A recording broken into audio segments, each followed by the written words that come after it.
Hi mga ka-J&J! Welcome back sa aming channel! Okay, let's go.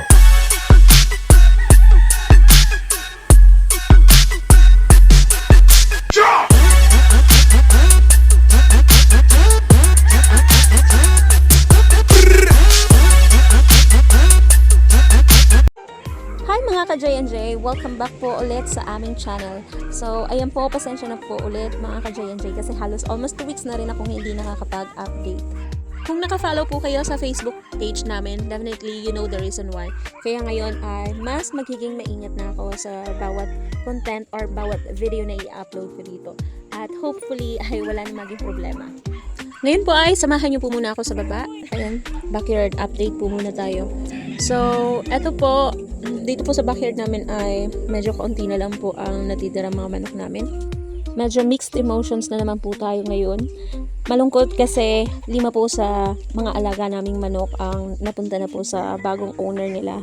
Pero at the same time, masaya din kasi napupunta sila sa mga taong alam namin at nakikita namin na may passion din talaga sa pag-aalaga ng mga manok. Last week nga po ay 4 na tornado hatch ang pinadala namin papuntang Lipa City, Batangas.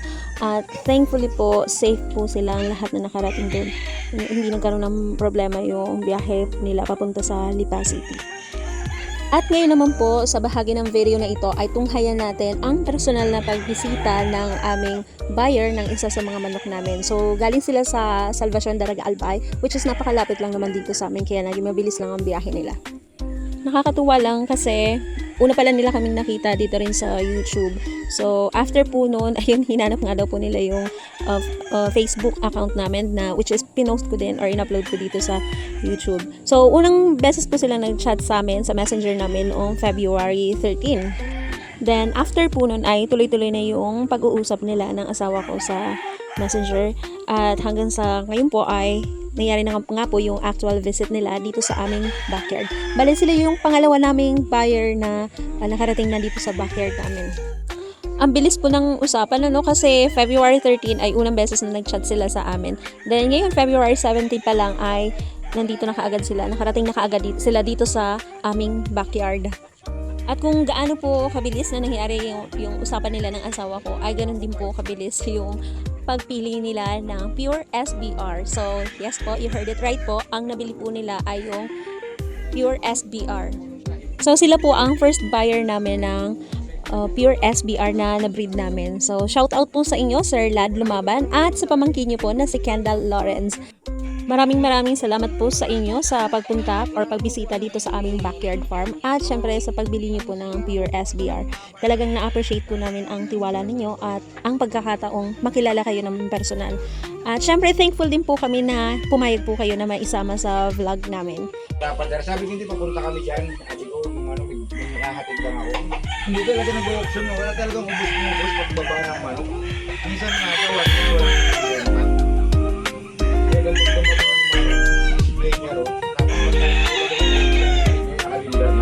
wala na, for out na yung lahat.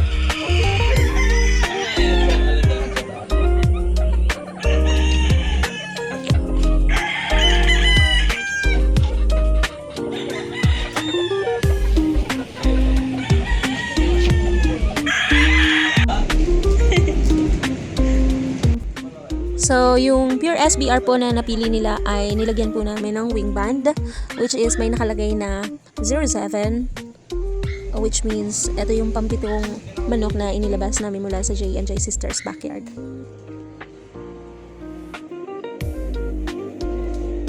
By the way, ang paglalagay po pala ng wing band sa mga manok ay isa sa mga simple pero importanteng practice sa breeding at farm management.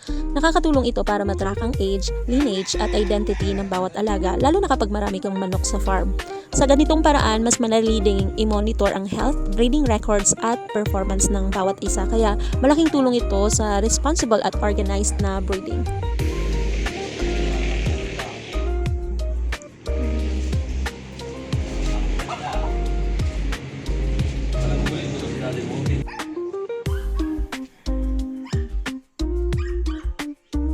So bago po matapos itong video namin, sa muli po, maraming salamat po kina Sir Lad Lumaban at kay Kendall Lawrence sa pagpunta at sa pagbili ng Pure SBR. Sobrang na-appreciate namin ang tiwala at suporta po ninyo.